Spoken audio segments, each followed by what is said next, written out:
right now, you think you have time. According to Seneca, it's not that we have a short life. We just waste a lot of it.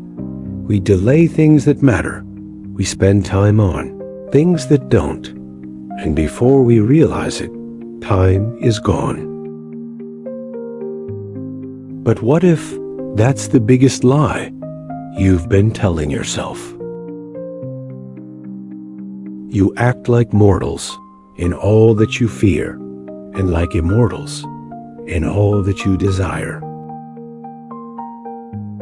They lose the day in expectation of the night, and the night in fear of the dawn.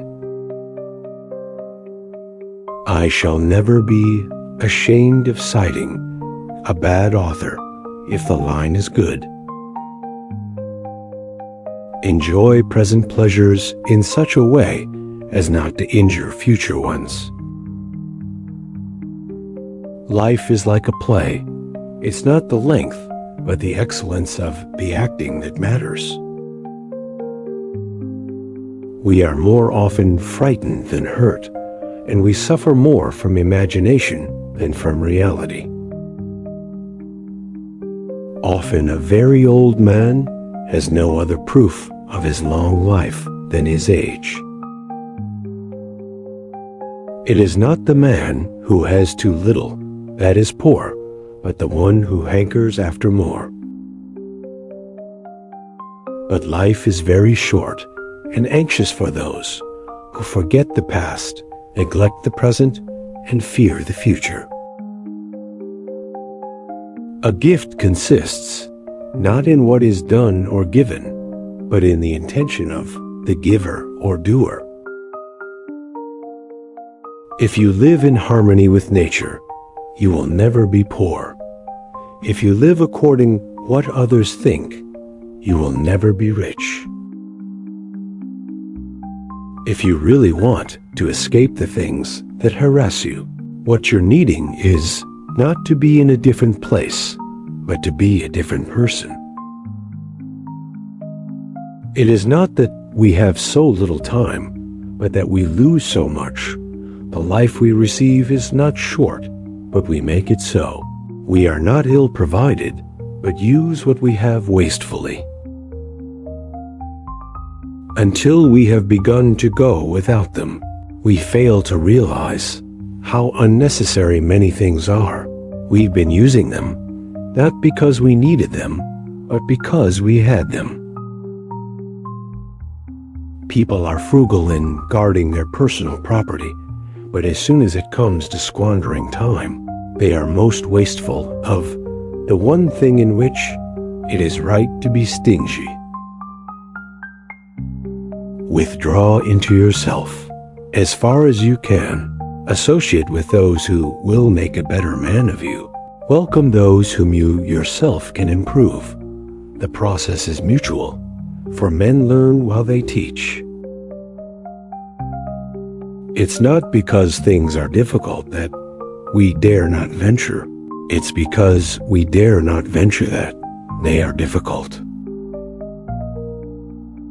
You should live in such a way that there is nothing which you could not as easily tell your enemy as keep to yourself.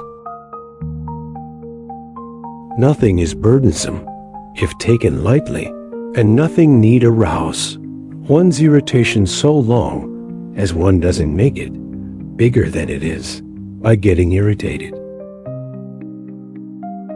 It takes the whole of life to learn how to live, and what will perhaps make you wonder more, it takes the whole of life to learn how to die.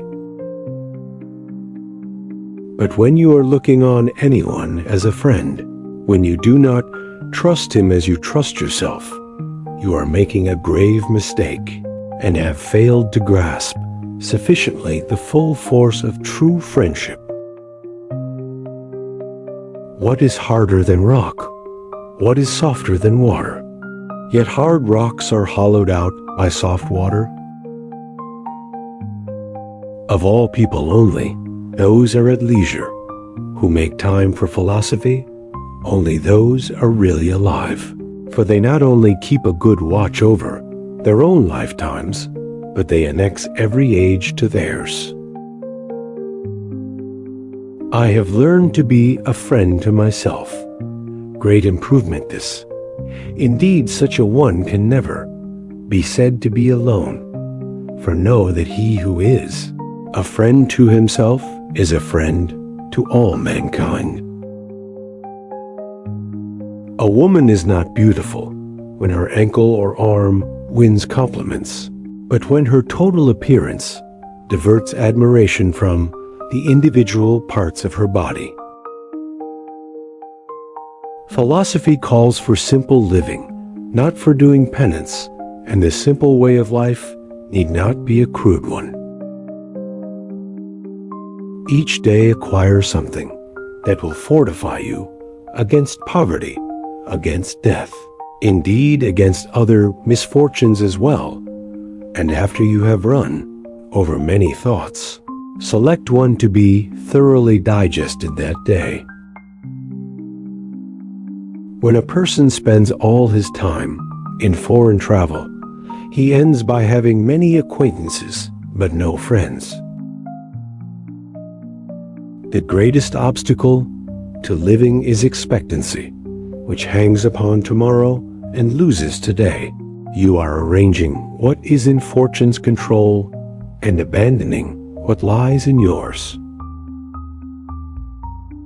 I judge you unfortunate because you have never lived through misfortune. You have passed through life without an opponent. No one can ever know what you are capable of, not even you.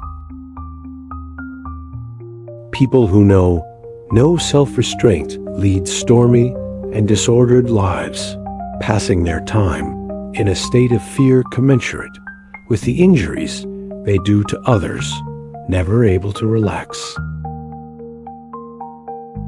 All this hurrying from place to place won't bring you any relief, for you're traveling in the company of your own emotions, followed by your troubles all the way. So, you must match time's swiftness with your speed in using it, and you must drink quickly, as though from a rapid stream that will not always flow. We must indulge the mind, and from time to time, allow it the leisure, which is its food and strength. So ask yourself, are you really living or just passing time? If this hits you, subscribe for more timeless wisdom, because one day you'll wish you started today.